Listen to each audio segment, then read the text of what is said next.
इधर इधर आप इधर देखिए। जी अपना नाम बता दें। मेरा नाम आलोक कुमार है, बीए सेकेंड ईयर।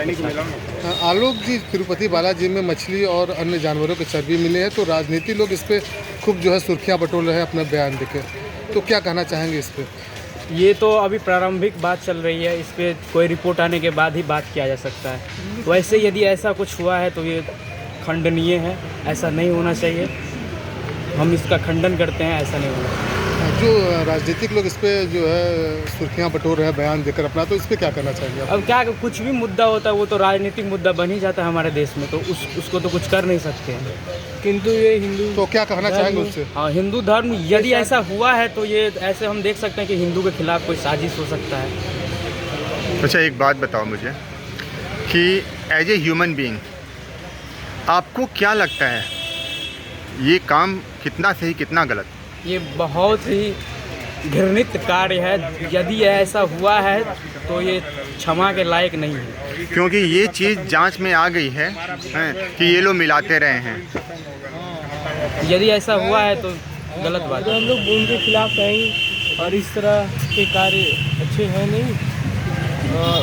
लोग आस्था के साथ उनके साथ खिलवाड़ हुआ है। तिरुपति मंदिर हम लोग काफ़ी आस्था के साथ जाते हैं। बिल्कुल बिल्कुल। जाने वाले भी बोला जाता है कि सौभाग्य से लोग तिरुपति बालाजी के पास पहुंचते हैं, और वहाँ घी के जगह अगर किसी जानवर की चर्बी मिलाई जाए, ये तो काफ़ी गलत बात है ना। हिंदू धर्म का अमानवीय व्यवहार है। चलो, आप क्या नाम क्या हुआ? मेरा नाम पीयूष कुमार। क्या कहना चाहोगे यार, मतलब पूरे भारत को इस तरीके की स्थिति में डालना कि भारत की आस्था का विषय मतलब जो चीज़ हम मानते हैं, प्रसाद को हम माथे से लगा कर खाते हैं। It was a very disgusting. अब क्या कहना चाह It was रहे a very disgusting thing for Hinduism. We live in a country there Hindu are most populated. आप हिंदी में कंफर्टेबल हो तो हिंदी में बोलो। We're comfortable in both language. Okay. But the Indian society people will not bring the Hinduism philosophy. Okay. It was a very destructive moment for Hindus, where the temples of Hindus are not safe, because we believe prasad is the best thing for Hindus. चलिए, हाँ बंधु, क्या नाम है आपका? रोशन कुमार जी। रोशन, बताओ जरा सा तो इस मुद्दे पे। सनातन धर्मों को लेकर, जो हिंदू धर्मों को लेकर अदर धर्म के जो लोग हैं जो सम्मान की भावना नहीं रखते हैं, उसमें एक परसेप्शन फैला है कि हिंदू धर्म हमारे लिए खतरनाक साबित होने वाला है।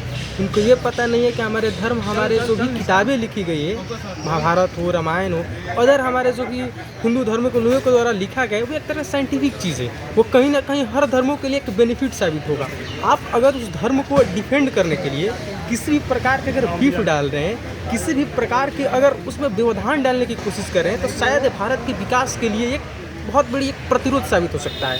और शायद अगर एक प्रतिरोध साबित होगा तो आपके लिए एक बहुत दंडनीय अपराध देना चाहिए। ये किसी भी तरह से आपके लिए माफ़ करने योग्य नहीं है, क्योंकि आपने देश की उन्नति को रोका है, क्योंकि आपने देश में एक तरह से बोला जाता है ना कि गृह युद्ध की मामला को उत्पन्न किया, क्रिएट किया है।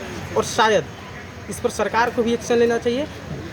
हिंदू धर्म को तो लेना ही चाहिए, बाकी धर्म को लोगों को भी लेना चाहिए। हम दोनों के बीच एक बहुत बड़ी एक साजिश हो रही है कि ताकि सभी धर्म लड़े अपने आप में। आप क्या कहोगे इस साजिश पे? हम तो ज़्यादा कुछ नहीं कहना चाहेंगे। भारत एक धर्मनिरपेक्ष राज्य है, यहाँ सभी धर्मों के लोग फ्रीडमली रहते हैं, तो हम सभी धर्मों का सम्मान करें एक दूसरे का, क्योंकि हम सम्मान करेंगे तभी पाएंगे। हाँ बाबू, कुछ ऐड करोगे? हम यही ऐड करना चाहेंगे कि चूँकि इंडिया एक सेकुलर कंट्री है, और सेकुलर कंट्री है पर यहाँ पे हिंदू मेजॉरिटी ज़्यादा है, और ऐसे हालात में हम लोग देख रहे हैं कि हिंदुओं के साथ ही ऐसा व्यवहार सरकार द्वारा या किसी भी एक ग्रुप के द्वारा किया जा रहा है, तो यह बिल्कुल भी स्वीकार्य नहीं है। क्योंकि यह सभी धर्मों का एक अंदर से होना चाहिए कि हम सभी धर्मों का सम्मान करें, सभी का सत्कार करें, क्योंकि हम लोग के। हाँ, आप बताएं, एज ए सीनियर। जूनियरों ने तो अपना पॉइंट रख दिया, आपका क्या मत है? देखिए, हमारे सब क्रांतिकारी साथी हैं और छोटे भाई हैं, इन सब का भी राय वही है जो हम लोग का सबका है। कभी भी धर्म और आस्था ये राजनीति का विषय होना ही नहीं चाहिए। और जब हम देखते हैं कि सनातन पे उंगलियां उठती हैं, तब तक ये राजनीतिक दल, चाहे जो जिस भी पार्टी के हों, सत्ता दल हों या विरोधी हों, ये राजनीति करने के लिए आ जाते हैं और सुर्खियां बटोरने का काम करते हैं।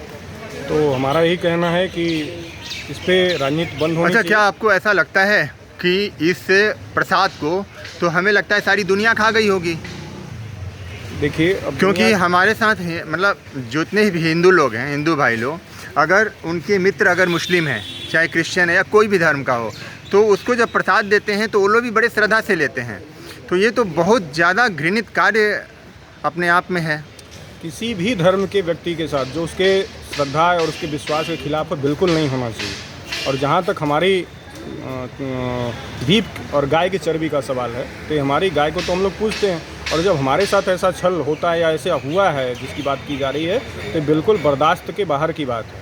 लेकिन सबसे ज़्यादा दुख की बात यह है कि आज इतने दिनों के बाद 20 दिन लगभग हो गए, इस पर चर्चा हो रही है, बहस हो रही है, केवल कोई भी निर्णायक कदम अभी तक सरकार के द्वारा उठाया नहीं गया। क्या एक कोई कमेटी गठित की जाए, सीबीआई को दे दिया जाए, तमाम एजेंसियां हैं जिनके द्वारा जांच करके पता लगाया जाए कि वास्तव में ऐसा हुआ है कि नहीं हुआ है। बिल्कुल नहीं, ये तो पता चल गया, ये तो पता चल गया लैब में, ठीक है, क्योंकि गुजरात में गया था सैंपल, ये पता चल गया कि है।